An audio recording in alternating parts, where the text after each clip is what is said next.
Hundreds of pages of documents are now shedding light into the firing of former Henderson Police Chief Holly Chadwick. Fox 5's Victoria Saha joining us now in studio with more on some of the back and forth in those emails between Chadwick and the city manager.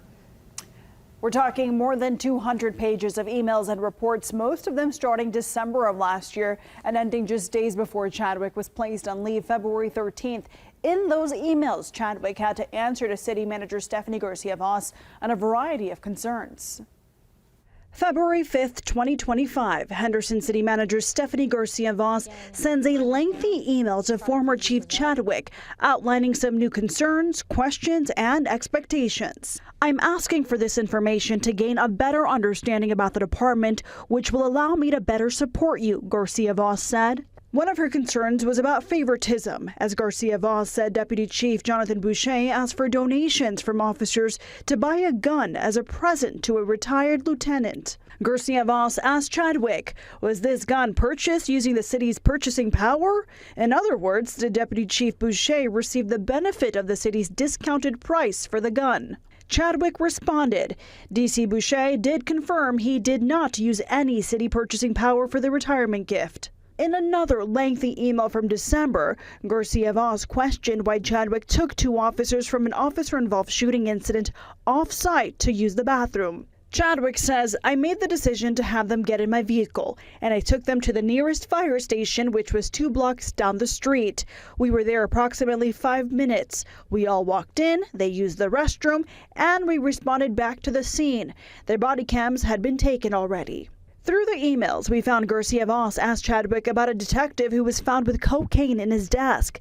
Garcia-Voss asked, was he ever drug tested? Chadwick responds, no, the officer was not drug tested because he was not under the influence and there was no reason to test him.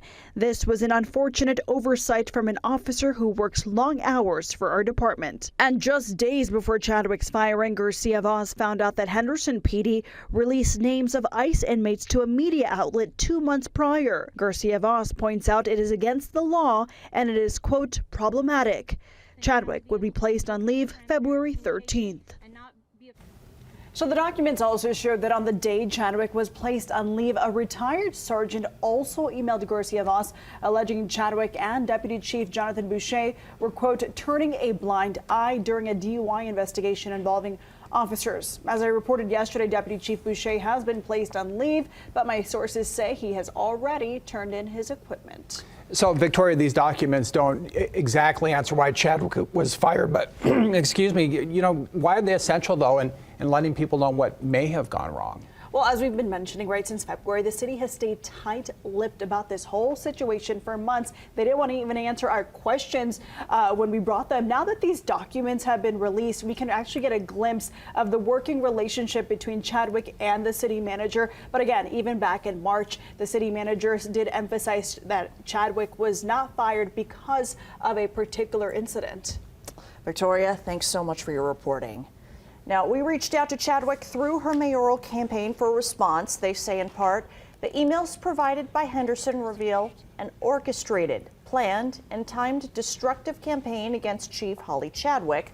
What these emails reveal to the residents of Henderson is a management style based on a culture of fear that permeates the governance of the city of Henderson from the top.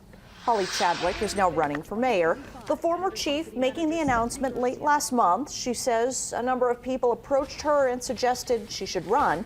Chadwick will challenge current mayor Michelle Romero. The mayoral election is set for next year.